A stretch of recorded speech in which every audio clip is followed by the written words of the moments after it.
مزید اسلامی بیانات کے لیے مفتی ثاقب خلیل یوٹیوب چینل کو سبسکرائب کریں۔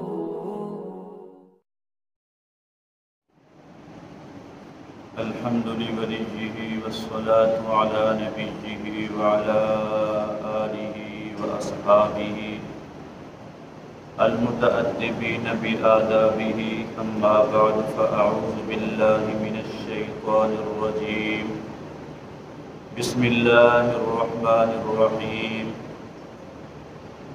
وَلَقَدْ آتَيْنَا إِبْرَاهِيمَ رُشْدَهُ مِنْ قَبْلُ وَكُنَّا بِهِ عَالِمِينَ وقال الله تبارك وتعالى وَالْفَجْرِ وَلَيَالٍ عَشْرٍ وَالشَّفْعِ وَالْوَتْرِ قال النبي صلى الله عليه وسلم أول من خطب على المنابر إبراهيم خليل الله عز وجل وقال النبي صلى الله عليه وسلم ما من أيام الأعمال فيها أفضل من أيام العشر قيل ولا الجهاد في سبيل الله قال رسول الله صلى الله عليه وسلم ولا الجهاد في سبيل الله أو كما قال صدق الله وصدق رسوله النبي الكريم ونحن على ذلك لمن الشاهدين والشاكرين والحمد لله رب العالمين۔ عقیدت محبت کے ساتھ بآواز بلند ثواب کی نیت سے درود پاک پڑھ لیجیے۔ اللهم صل على محمد وعلى آل محمد كما صليت على إبراهيم وعلى آل إبراهيم إنك حميد مجيد۔ اللهم بارك على محمد وعلى آل محمد كما باركت على إبراهيم وعلى آل إبراهيم إنك حميد مجيد۔ انتہائی لائق سب تعظیم و تکریم قابل قدر حاضرین، واجب الاحترام دوستوں بزرگوں اور بھائیوں، حضرت ابراہیم علیہ السلام سے بہت سارے کام شروع ہوئے ہیں۔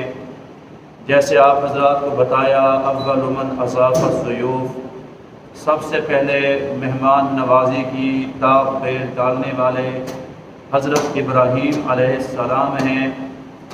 سب سے پہلے اختتنا ابراہیم علیہ السلام وهو ابن 80 سنۃ، 80 سال کی عمر میں ختنہ کرنے والے حضرت ابراہیم علیہ السلام ہیں۔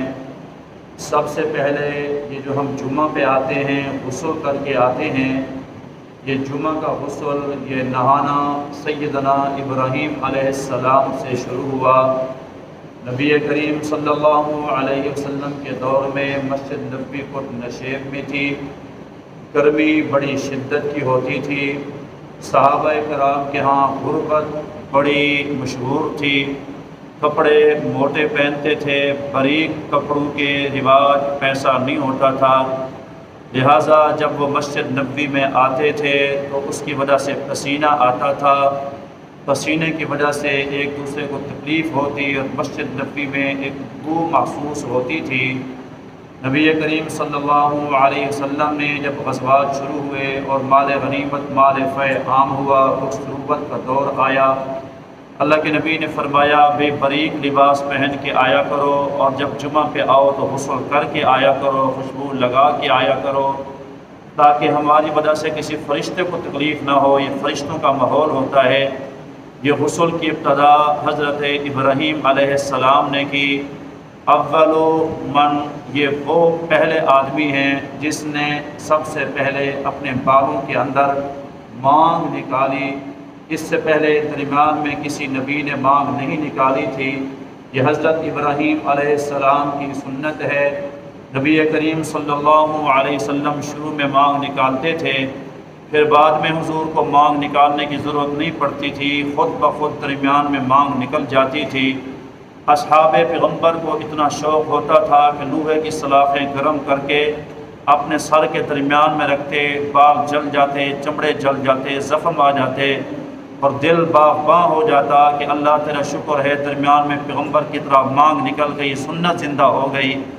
یہ جو سب سے پہلے مسواک ہے، اول من استاق ابراہیم علیہ السلام، سب سے پہلے مسواک کا استعمال کرنے والے حضرت ابراہیم علیہ السلام ہیں، جس کو پیغمبر نے فرمایا کہ جو آدمی مسواک کرتا ہے اللہ تبارک و تعالیٰ اس کی نماز کا ثواب 70 گنا بڑھا دیتا ہے۔ جس کے بارے میں حضور نے فرمایا جو مسواک کرتا ہے، جبرائیل علیہ السلام موت کے ٹائم اس کو کلمہ پڑھنے کی ترغیب دیتا ہے۔ صحابہ کرام نے جب حضور کو دیکھا کہ مسواک اتنا کرتے ہیں، ڈر ہے کہ حضور کے مسورے نہ چھیلے جائیں، مسورے چھل نہ جائیں۔ اللہ کے نبی کے صحابہ نے مسواک کو کان کے اندر قلم کی طرح لگانا شروع کر دیا کہ کہیں ہم مسواک کرنا نہ بھول جائیں۔ مسواک حضرت ابراہیم علیہ السلام کی سنت ہے۔ ہم دیکھتے ہیں یہ جو مونچھیں کٹائی جاتی ہیں، داڑھی بڑھائی جاتی ہے، یہ حضرت ابراہیم علیہ السلام نے سب سے پہلے شروع فرمایا، مونچھیں مبالغہ کر کے چھوٹی کی اور داڑھی کو بڑھایا۔ یہ ابراہیم علیہ السلام کی سنت ہے۔ میٹھی روٹی کا استعمال، اس کو سب سے پہلے ابراہیم علیہ السلام نے شروع فرمایا۔ سرید کا استعمال ابراہیم علیہ السلام سے شروع ہوا۔ ابراہیم علیہ السلام ہی وہ اللہ کے نبی ہیں جس کو اول من سماہ اللہ حنیفا مسلما، جس کا سب سے پہلے اللہ نے حنیف نام رکھا۔ ما کان ابراہیم یہودیا ولا نصرانیا ولکن کان حنیفا مسلما، وہ اللہ کی طرف یکسو ہو کر اللہ کی عبادت کرنے والے تھے۔ ابراہیم علیہ السلام وہ موحد اعظم ہیں جن کی توحید کا عالم یہ تھا کہ اللہ کے سوا کسی کا ڈر دل میں نہیں تھا۔ یہی وجہ تھی کہ کافروں نے بھوکے شیر رکھے، ابراہیم علیہ السلام کو قید کے اندر رکھا اور شیروں کو بھوکا رکھا۔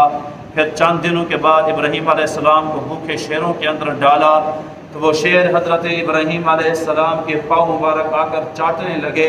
اللہ نے دنیا کو بتایا جو میرا ہو جاتا ہے دنیا اس سے خوف کھاتی ہے۔ جب تم دنیا سے خوف کھاؤ گے پھر ساری دنیا سے تم ڈرو گے، پھر تم اللہ کا خوف نہیں ہوگا تو ساری دنیا کا خوف تمہارے دلوں میں بیٹھ جائے گا۔ یہ وہی موحد اعظم ہیں جو گھروں کے اندر قحط ہے، بیوی بھوکی ہے، خود کو بھوک کے لالے پڑے ہوئے ہیں، آٹے کے لیے لوگ جا رہے ہیں نمرود کے دربار میں کہ جائیں کچھ آٹا لائیں، قحط کا زمانہ ہے۔ ابراہیم علیہ السلام بوری اٹھا کر گئے، نمرود کو سارے جا کر سجدہ کر رہے ہیں۔ ابراہیم علیہ السلام نے فرمایا سجدہ تو ایک رب کو کرتا ہوں، میں تجھے جھکوں گا نہیں۔ اس نے دیکھا کہ ایک نوجوان ہے، سارے جھکتے ہیں، یہ نہیں جھکتا۔ کہا ابراہیم تو کیوں نہیں جھکتا؟ کہا میں اپنے رب کو جھکتا ہوں۔ تو رب کون ہے؟ ربی الذی یحیی و یمیت، میرا رب وہ ہے جو زندگی اور موت کا مالک ہے۔ اس نے کہا زندگی موت کا تو میں بھی مالک ہوں۔ اس نے جناب یہ کیا کہ ایک قیدی جس کو سزائے موت تھی اس کو آزاد کر دیا، اور جس کو جناب چھوڑنا تھا اس کو سزائے موت دے دی۔ کہا جس کو چھوڑنا تھا دیکھ کس کو میں نے موت دی، جس کو موت دینی تھی اس کو میں نے آزاد کر دیا، لہذا زندگی موت کا مالک میں بھی ہوں۔ ابراہیم علیہ السلام سمجھ گئے کہ زندگی عدم سے وجود میں ایک چیز کا نام و نشان نہیں تھا۔ هل اتى على الانسان حين من الدهر لم يكن شيئا مذكورا، ذکر نہیں تھا، پھر اللہ نے انسان کو پیدا کر کے دکھایا۔ یہ فوراً کیسے اس کو پتہ چلے کہ ایک قطرے کے پانی سے اللہ تبارک و تعالیٰ نے انسان کی صورت کو بنایا، اور اللہ تعالیٰ پھر مردہ کرنے کے بعد دوبارہ اللہ زندہ کرے گا اپنی قدرت کے باوجود۔ پھر ابراہیم علیہ السلام نے فرمایا میرا رب وہ ہے جو سورج مشرق سے نکالتا ہے مغرب کے اندر غروب کرتا ہے، اگر تو رب ہے تو سورج مغرب سے نکال اور مشرق کے اندر غروب کر کے دکھا۔ اس بات پر فبہت الذی کفر، نمرود کا منہ تو بند ہو گیا، لیکن اس نے کہا کوئی آٹا نہیں ہے، یہاں سے چلے جاؤ، کوئی گندم نہیں ہے، کوئی جو نہیں ہے، غلہ نہ دیا۔ ابراہیم علیہ السلام واپسی آ رہے ہیں، گھر والے بھوکے ہیں، پریشان ہیں۔ کہا آپ دیکھیں گے خالی بوری تو پریشان ہو جائیں گے، چلو ریت بھر کے لے جاؤں، ریت کسی کام آ جائے گی۔ اور دیکھ کر زہر میں دور سے بچے بھی کچھ نہ کچھ سہلا جائیں گے کہ جناب کچھ نہ کچھ لائے ہیں۔ ریت بھر کے گئے ابراہیم علیہ السلام نے، وہ ریت کا بورا رکھا، آرام کرنے لگے۔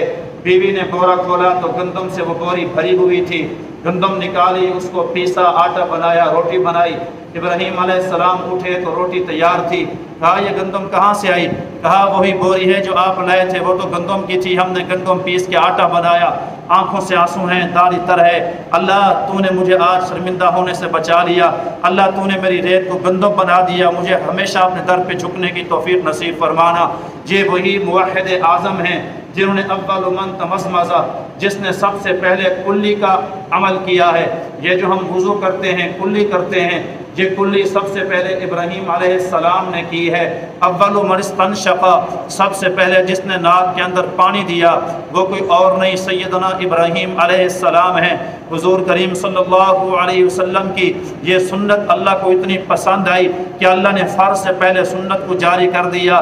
وضو کے اندر فرض تو یہ تھا کہ پہلے منہ دھویا جاتا، منہ دھونا فرض ہے، بازو دھونا فرض ہے، سر کا مسح کرنا فرض ہے، پاؤں اپنے جناب ٹخنوں سمیت دھونا فرض ہے، لیکن فرض سے پہلے ہم ہاتھ دھوتے ہیں، پھر ہم کلی کرتے ہیں، پھر ناک میں پانی ڈالتے ہیں۔ اللہ کے نبی کی سنت، ابراہیم علیہ السلام کی سنت اللہ نے سمجھانے کی خاطر پہلے کلی کا حکم ہے، پہلے ناک میں پانی ڈالنے کا حکم ہے۔ پاک پیغمبر نے فرمایا جب تم کلی کرنے لگو پھر دعا کیا کرو، اللہم اعنی علی تلاوت القرآن و ذکرک و شکرک و حسن عبادتک۔ اے اللہ مجھے قرآن کی تلاوت پر مدد فرما، یا اللہ میری اپنے ذکر کرنے پر مدد فرما، شکر کرنے پر مدد فرما، اور مجھے عبادت کی خوبی اور حسن نصیب فرما۔ جب کلی کیا کرو تو یہ جناب دعا پڑھا کرو۔ ایک ایک سنت کے اندر اللہ نے ہمارے لیے کتنا کتنا حکمتیں پڑھی ہیں۔ کبھی سنت اور سائنس کتاب اٹھا کے پڑھنا، سائنس دانوں نے لکھا ہے کہ جب آدمی کھانا کھاتا ہے، کھانے کے دوران آدمی کے دانتوں کے اندر خلال ہوتے ہیں، کچھ فاصلہ ہوتا ہے جس کی وجہ سے لقمے کے ذرات ان دانتوں کے اندر پھنس جاتے ہیں۔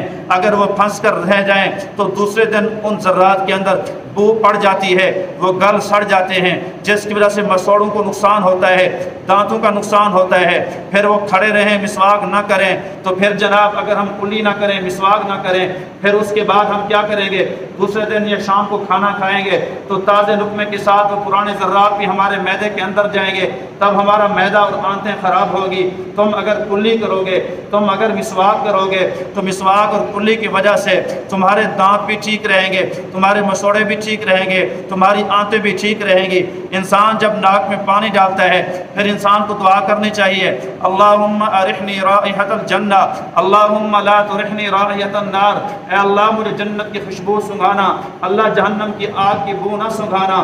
یہ دعا کرو۔ اور کلی کیوں پہلے بتائی گئی؟ اس وجہ سے کہ سائنس لکھتی ہے کہ انسان کے جو گردے ہیں، انسان کے جو پھیپڑے ہیں، ان پھیپڑوں کو صاف شفاف ہلکی پھلکی ہوا ملنا ضروری ہے۔ جب اس کو ہوا ملتی ہے تو ہلکے ہلکے یہ ہلتے ہیں۔ ان کا ہلنا دل کو پنکھا کرنا ہے۔ جب دل کو پنکھا ہوتا ہے تو دل بڑے زبردست کام کرتا ہے، صاف شفاف کام کرتا ہے۔ اگر اس کو ہوا ٹھیک نہ ملے پھر پھیپڑے بیمار ہوتے ہیں، پھیپڑے بیمار ہوں تو پھر دل بیمار ہوتا ہے۔ ہوا کا انسان کا جو جانے کا سبب ہے وہ انسان کا ناک ہے۔ یہاں اللہ تبارک و تعالیٰ نے اس کے اندر بال لگائے ہیں تاکہ یہ جو ہوا کے اندر اربوں خربوں جراثیمیں ہوتے ہیں، بیکٹیریا ہوتے ہیں، یہ یہاں سے صاف شفاف ہو کر فلٹر ہو کر یہ بال ایئر فلٹر کا کام کرتے ہیں۔ یہ فلٹر ہو کہ ہوا اندر جاتی ہے۔ گاڑی کا فلٹر ہو، اگر اس کو ہم پانی نہ لگائیں فلٹر میں جو ہے وہ مٹی آ جاتی ہے، فلٹر بند ہو جاتے ہیں، ایسی ہمارا کولنگ نہیں کرتا، گاڑی خراب ہونا شروع ہو جاتی ہے، گرم ہونا شروع ہو جاتی ہے۔ پھر ہم 8ویں 10ویں 15 مہینے بعد فلٹر کو ہوا لگاتے ہیں۔ اللہ تعالیٰ نے ناک میں پانی ڈالنے کا حکم فرمایا تاکہ ان بالوں کے اندر جو مٹی آ جائے وہ مٹی صاف ہوگی، پھر ہماری ہوا ہلکی پھلکی ہمارے پھیپڑوں کو لگے گی، پھیپڑے ہلکے ہوں گے، دل ہمارا خوب کام کرے گا۔ اللہ نے ہر کام کے اندر حکمت رکھی ہے۔ یہ کلی کا عمل ابراہیم علیہ السلام سے شروع ہوا۔ یہ جناب یہ ناک میں پانی ڈالنے کا عمل ابراہیم علیہ السلام سے شروع ہوا۔ سب سے پہلے مانگ نکالنے کا عمل ابراہیم علیہ السلام سے شروع ہوا۔ بہت سارے کام ہیں۔ ایک کام جو ہم خطبہ دیتے ہیں، عصا پکڑ کے کھڑے ہوتے ہیں، سب سے پہلے جو عصا پکڑنے والے وہ حضرت ابراہیم علیہ السلام ہیں۔ پاک پیغمبر نے فرمایا ان اتخذ العصا فقد اتخذہ ابراہیم، ابھی ابراہیم اگر میں عصا پکڑ کے خطبہ دیتا ہوں، میں نے عصا کا استعمال فرمایا تو عصا کا استعمال سب سے پہلے سیدنا ابراہیم علیہ السلام سے ابراہیم علیہ السلام نے کیا تھا۔ یہی وجہ تھی کہ سیدنا بلال رضی اللہ تعالی عنہ عید والے دن پاک پیغمبر کا عصا آگے آگے لے کر چلتے تھے۔ کتنا عجیب شان اور مقام اور عجیب منظر ہوگا جب حضرت بلال رضی اللہ تعالی عنہ عید والے دن جناب عصا لے کر آگے آگے چلتے ہوں گے، پاک پیغمبر پیچھے چلتے ہوں گے، پھر آخری عمر میں بڑھیپے میں اللہ کے نبی نے ہر وقت عصا کا استعمال فرمایا۔ یہ عصا کا استعمال سیدنا ابراہیم علیہ السلام نے کیا تھا، اور میں نے آپ کو یہ بات بتائی ہے کہ حضور کے بعد یہ عصا ابو بکر صدیق کو ملا، پھر حضرت ابو بکر صدیق کے بعد یہ عصا سیدنا عمر نے پکڑا، پھر سیدنا عمر کے بعد یہ عصا حضرت عثمان ذی النورین نے پکڑا۔ پھر جب حضرت عثمان ذی النورین شہید ہو رہے تھے، ایک ظالم آگے بڑھا، آپ نے ان سے عصا کھینچا، عصا چھین کر، بلکہ جب آپ خطبہ ارشاد فرما رہے تھے سب سے پہلے بغاوت ہوئی تھی۔ ایک آدمی خطبے کے دوران جمعہ کے اندر کھڑا ہوا، آ کر آپ سے عصا لیا، عصا پکڑ کے اپنے گھٹنے کے اندر رکھا اور گھٹنے کے اوپر رکھ کے عصا کو توڑ کے دو ٹکڑے کر دیا۔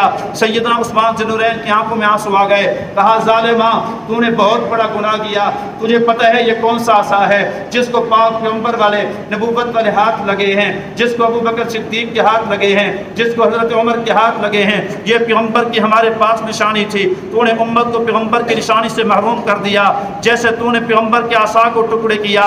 میں دعا کرتا ہوں اللہ تیرے گھٹنوں کے ٹکڑے ٹکڑے کر دے، تیرے گھٹنوں کو اللہ توڑ دے، تیری آنکھوں کو اللہ باہر نکال دے۔ اما عائشہ صدیقہ طاہرہ طیبہ کہا کرتی تھی، پھر میں نے حرم کے اندر اس بندے کو دیکھا جس کے گھٹنے ٹوٹے ہوئے تھے، جس کی آنکھیں باہر نکلی ہوئی تھی، کہہ رہا تھا اللہ مجھے معاف کر، پر مجھے پتہ ہے تو مجھے معاف نہیں کرے گا۔ کہا کون سا بد نصیب انسان ہے، حرم کعبہ کے اندر بیٹھے ہو، کہتے ہو اللہ معاف نہیں کرے گا۔ کہنے لگا میں وہی بدبخت ہوں جس نے پاک پیغمبر کا عصا توڑا تھا، جس نے پاک پیغمبر کی نشانی سے امت کو محروم کیا تھا، جس کو حضرت عثمان ذی النورین کی بد دعا لگی ہے، من عن بد دعا قبول ہوئی، میرے گھٹنے ٹوٹ گئے ہیں اور میری آنکھیں باہر کو نکل آئی ہیں، جہنم کے انتظار کر رہا ہوں۔ قصہ مختصر یہ ہے کہ عصا کا استعمال ابراہیم علیہ السلام نے فرمایا، پھر پیغمبر نے فرمایا اول من خطب علی المنابر وہ ابراہیم خلیل اللہ، سب سے پہلے جس نے ممبر کا استعمال فرمایا، یہ ممبر کا استعمال حضرت ابراہیم خلیل پیغمبر نے فرمایا۔ بعد میں پاک پیغمبر نے جب حضور مدینہ تشریف لائے، آپ کو پتہ ہوگا مکہ مکرمہ کے اندر حضور نے 53 سال گزارے، ایک دن خطبہ نہیں ہوا، نہ جمعہ کا حکام تھے نہ عید کے حکام تھے۔ جب حضور نے ہجرت فرمائی، قباء سے آگے چلے، مسجد نبوی سے پہلے درمیان میں جمعہ کا دن تھا، اللہ نے جمعہ کا حکم فرمایا تو حضور نے جمعہ کی نماز وہیں پہ ادا فرمائی۔ اس جگہ کو آج وہاں پر نمازیں جہاں مسجد جمعہ بنائی گئی ہے، اس مسجد کو مسجد جمعہ اس وجہ سے کہتے ہیں، سب سے پہلے پیغمبر نے جمعہ کی نماز وہیں ادا فرمائی، پھر حضور نے اپنی مسجد کے اندر ممبر لگانے کا حکم فرمایا۔ ممبر کیا تھا؟ ایک کھجور کاٹی گئی، کھجور کاٹ کے پیغمبر کے پیچھے اس کا تنا وہاں پر جناب کھڑا کیا گیا۔ تھوڑا اللہ کے نبی جب آگے آگے کھڑے ہوتے، پھر اس ممبر سے ٹیک لگاتے اور اپنے صحابہ کو خطبہ ارشاد فرماتے۔ بعد ازاں پیغمبر نے اپنی ایک رشتہ دار عورت کو کہا، اس رشتہ دار عورت کا نام حضرت فقیہ تھا، یہ بنو نجار قبیلے کی تھی۔ بنو نجار قبیلہ مدینہ کے قبیلوں میں سے سب سے شرافت والا قبیلہ تھا۔ شرافت کیوں نہ ہو، یہ پیغمبر کا ننھال تھا، پیغمبر کا ننھال سے افضل کون ہو سکتا ہے؟ بنو نجار قبیلے کی عورت حضرت فقیہ کو حضور نے فرمایا فقیہ میرے لیے ایک اچھا سا ممبر تو بنوا دے۔ اس فقیہ نے اپنے غلام کو کہا جس کا نام میمون تھا، وہ بہت بڑا پڑھائی اور نجار کاریگر کارپینٹر تھا، وہ گیا تب بہت پہاڑ کے پیچھے، اس جگہ کا نام غابہ ہے، وہاں پہ ایک لکڑی کاٹی، اس لکڑی کا نام چھو کی لکڑی ہے، وہ چھو کی لکڑی کاٹ کے وہاں سے اس نے ممبر بنایا۔ ممبر کے اندر 3 زینے رکھے، وہ محراب کے قریب رکھا گیا۔ اللہ کے نبی نے کھڑے ہو کے خطبہ ارشاد فرمایا۔ جب خطبہ حضور نے شروع فرمایا، دیکھا کہ وہ کھجور کا تنا، وہ وہاں سے رونے کی آواز آئی اور رونا بڑھتا گیا، آواز بلند ہوتی گئی، جیسے چھوٹے بچے بلک بلک کے روتے ہیں، وہ کھجور کا تنا بلک بلک کے رونے لگا۔ مسجد نبوی کے آخری کونے کے اندر بیٹھنے والے آدمی نے اس کے رونے کی آواز سنی۔ اللہ کے نبی نے اپنا ممبر چھوڑ دیا، خطبہ چھوڑ دیا، حضور گئے اور پوچھا یارا تو کیوں روتا ہے؟ اس ممبر نے پاک پیغمبر کو کہا محبوب آپ میرے ساتھ ٹیک لگاتے تھے، آپ خطبہ ارشاد فرماتے تھے، مدینے کی ساری کھجور پہ میں فخر کرتا تھا کہ میرے ساتھ امام الانبیاء ٹیک لگاتے ہیں، آپ میرے ساتھ خطبہ ارشاد نہ فرمائیں گے، مجھ سے دور ہوں گے تو میں روؤں گا نہیں تو اور کیا کروں گا؟ اللہ کے نبی اس کو پکڑ کر بغل گیر ہو گئے۔ اللہ کے نبی اتنا روئے کہ آپ کی داڑھی تر ہو گئی۔ وہ شجر و حجر جینو ایمن سلامیاں نوری جس سونے دیاں کرن غلامیاں، شجر و حجر جس کو سلام کرتے تھے۔ حضور نے فرمایا وہ یارا میں ممبر پہ ہوں، میرا دل تیرے ساتھ ہے، کیا تو اس بات پر راضی نہیں ہے کہ اللہ جنتوں کی تجھے خوراک بنائے، تجھے جنت کے اندر اللہ تبارک و تعالیٰ پہنچائے، تجھے جنتی درخت بنا دے۔ جب یہ تسلیاں دی پھر اس نے رونا بند کر دیا۔ پھر حضور کریم صلی اللہ علیہ وسلم نے ایک گڑھا کھدوایا، اس تنے کو وہاں دفن کروایا۔ سیدنا حسن بصری جب واقعہ پڑھتے تھے اتنا روتے تھے کہ داڑھی تر ہو جاتی تھی، کہتے تھے او لوگو ایک کھجور سے تنے سے پیغمبر جدا ہو جائے، وہ روتے روتے چپ نہیں ہوتا۔ آج امت سے پیغمبر جدا ہوا، امت کو اس بات کا صدمہ ہی نہیں ہے، ہم کیوں نہ روئیں؟ روتے روتے داڑھی تر ہو جاتی تھی۔ پھر حضور منبر پہ تشریف لائے، پھر زمانہ آیا ابو بکر صدیق کا، حضور کا زینہ چھوڑ کے دوسرے زینے پہ تشریف فرما ہوئے۔ پھر زمانہ آیا حضرت عمر بن خطاب کا، پھر آپ نے دوسرا زینہ چھوڑا، آخری زینے پہ تشریف لے گئے، وہاں خطبہ ارشاد فرماتے رہے۔ پھر زمانہ آیا عثمان ذی النورین کا، 6 سال تک آپ نے پہلی نیچے والی سیڑھی پہ بیٹھ کے خطبہ ارشاد فرمایا۔ 6 سال کے بعد پھر اوپر جہاں یہ فقیر بیٹھا ہے، حضرت عثمان ذی النورین یہاں تشریف فرما ہوئے، منبر پہ خطبہ ارشاد فرمایا۔ لوگوں میں چیمیں گویا ہوئیں تو آپ کو بتایا، آپ نے لوگوں کو بتایا، او لوگوں اگر منبر پہ ایک خطیب جو ہے ایک زینہ نیچے اترتا چلا گیا، پھر وہ وقت دور نہیں جب خطیب جو ہے وہ کنویں کے اندر بیٹھ کے خطبہ دے گا اور ساری عوام اوپر بیٹھی ہوگی۔ 6 سال نیچے بیٹھا، اسلام کا مزاج ادب بتایا، 6 سال کے بعد اوپر بٹھایا، اوپر بیٹھ کر میں نے حد اسلام کو بتایا۔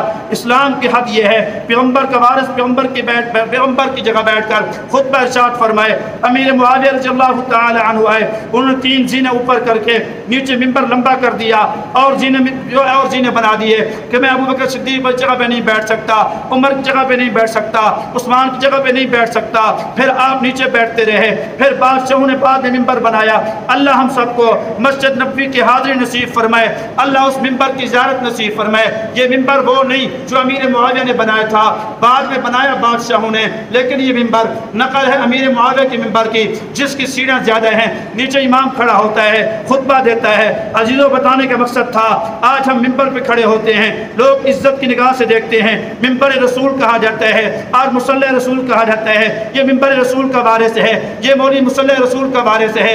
یہ عزت، یہ شرف، یہ عصا، یہ ابراہیم علیہ السلام کی ادائیں ہیں، یہ ان کی وفائیں ہیں، یہ ان کی سنتیں ہیں جو اللہ نے جاری ساری رکھی ہیں۔ اس وجہ سے خطیب کو یہ زیب دیتا ہے جب بھی وہ منبر پہ بیٹھے تو سب سے پہلے درود پاک کا عوام کو کہے درود پاک پڑھ لو، کیونکہ درود پاک میں اللہم صلی علی محمد کے ساتھ ابراہیم علیہ السلام پہ درود پڑھا جاتا ہے، آپ کی آل پہ درود پڑھا جاتا ہے۔ یا اللہ جس طرح تو نے ایک امام کو منبر کے صدقے تو نے زینت بخشی ہے، اللہ ساری کائنات سے بڑھ کر، اللہ ریت کے ذروں سے بڑھ کر، اللہ سمندروں کی جھاگ سے بڑھ کر، اس سے بڑھ کر اپنے حبیب اپنے خلیل پیغمبر ابراہیم پہ سلامتی اور رحمت نازل فرما چھوڑ۔ یہ منبر کا استعمال کس نے فرمایا؟ سب سے پہلے حضرت ابراہیم علیہ السلام نے، بعد ازاں پھر حضور کریم صلی اللہ علیہ وسلم نے بھی استعمال فرمایا، حضور کی بھی سنت ہے۔ اول من قلم اظفارها، سب سے پہلے جس نے ناخن کاٹے وہ بھی حضرت ابراہیم علیہ السلام ہے۔ ناخن کا کاٹنا یہ صفائی کی علامت ہے۔ الطہور شطر الایمان، اور پاکی اور صفائی یہ ایمان کا حصہ ہے۔ شریعت حکم کرتی ہے کہ 15 دن کے بعد ناخن کاٹے جائیں، اور حد جو ہے وہ 40 دن ہے۔ 40 دن کے اوپر جو ناخن رکھے ہوئے ہیں یہ گناہ کبیرہ بھی ہے اور یہ حبشیوں کا طریقہ بھی ہے۔ یہ مسلمان کی شان نہیں ہے۔ مسلمان کی شان یہ ہے کہ ہر 15 دن کے بعد وہ ناخن کاٹتا ہے۔ اور پھر یہ ذوالحجہ، یہ تو ہمیں خصوصی حکم کرتا ہے اس بات کا۔ نبی پاک صلی اللہ علیہ وسلم نے فرمایا جب تم ذوالحج چاند دیکھو، جس آدمی کا قربانی کرنے کا ارادہ ہو وہ ذوالحج کا چاند دیکھے۔ توجہ میری طرف رکھیں، اہم ترین مسئلہ ہے۔ ذوالقعدہ کا آخری جمعہ ہے، پھر ذوالحجہ آ جانا ہے۔ حضور نے فرمایا جو آدمی قربانی کا ارادہ رکھے اس کے لیے حکم ہے کہ جب وہ ذوالحج کا چاند دیکھے نہ وہ اپنے ناخن کاٹے، نہ جسم کا کوئی بال کاٹے، نہ سر کے بال بنوائے، نہ مونچھیں کاٹے، نہ داڑھی کے بال بنوائے، نہ زیر ناف کوئی بال نہیں کاٹ سکتا۔ یا اللہ کیوں نہیں کاٹ سکتا؟ اس وجہ سے نہیں کاٹ سکتا کہ جو ذوالحج کا مہینہ شروع ہوتا ہے حاجی لوگ احرام باندھنا شروع کر دیتے ہیں، دور دراز سے احرام باندھ کے حج کے ارادے سے چل پڑتے ہیں۔ وہاں کے لوگ بھی 8 ذوالحج کو اپنا احرام باندھ لیتے ہیں۔ حاجی جب جاتا ہے احرام باندھتا ہے، حاجی کا سب سے پہلا حکم سب سے پہلی احرام کی جو اس کی پابندی ہوتی ہے وہ یہ ہوتی ہے ناخن نہ کاٹنا، جسم کا کوئی بال نہ کاٹنا، سر کے بال نہ کاٹنا، جب تک وہ حج نہیں کر سکتا اس وقت تک کوئی بال نہیں کاٹ سکتا۔ اللہ اپنے بندوں سے بڑا پیار کرتا ہے، اللہ کو پتہ تھا ہر بندے کے پاس اتنا فرصت، اتنا صحت، اتنا پیسہ دولت نہیں ہوگا کہ وہ ہر سال جا کے حج کر سکے۔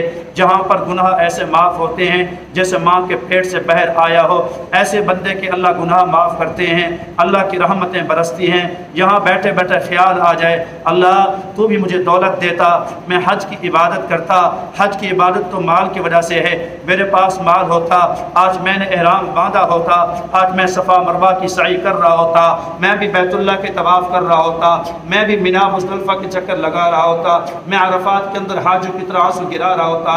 اللہ نے فرمایا میرے بندے تجھ سے میرا بڑا پیار ہے، اگر تو نے حج کی سعادتیں حاصل کرنی ہے تھوڑی سی مشابہت تو اختیار کر لے، ناخن حاجوں کی طرح تو نہ کاٹنا، جسم کا کوئی بال تو نہ کاٹنا، جب تک تو قربانی نہ کر لے، اتنا پابندی تو کر لے، میں رب تجھے حج کا ثواب نصیب فرما چھوڑوں گا۔ مختصر سے عمل ہے، جس کو ناخن کاٹنے ہیں وہ پہلے کاٹ لے چاند دیکھنے سے پہلے، جس کو بال تراشنے ہیں وہ پہلے چاند دیکھنے سے پہلے کاٹ دے۔ یہ مستحب عمل ہے، اس کا مطلب یہ نہیں کہ ایک بندے کو مسئلے کا پتہ نہیں ہے، دو ذوالحج کو پتہ چلا کہ جی قربانی والا بال نہ کاٹے، اب اس نے دیکھے کہ میرے زیر ناف بال تو 40 دن ہو گئے میں نے کاٹے نہیں، اب وہ دیکھے کہ میری مونچھیں اتنا بڑی ہیں کہ منہ کے اندر جا رہی ہیں، پانی پیتا ہوں دودھ پیتا ہوں تو منہ کے اندر مونچھیں جا رہی ہیں، 40 دن سے زیادہ ہو گئے اور ناخن نہیں کاٹے، اب میں اور اس پر زیادہ کرتا ہوں، یہ بھی گناہ کبیرہ ہے۔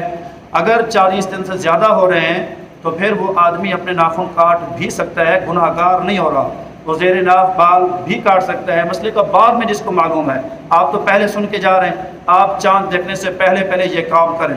اور نبی کریم صلی اللہ علیہ وسلم نے کیا فرمایا ذوالحج کے متعلق؟ فرمایا ما من ایام الاعمال فیہ افضل من ایام العشر۔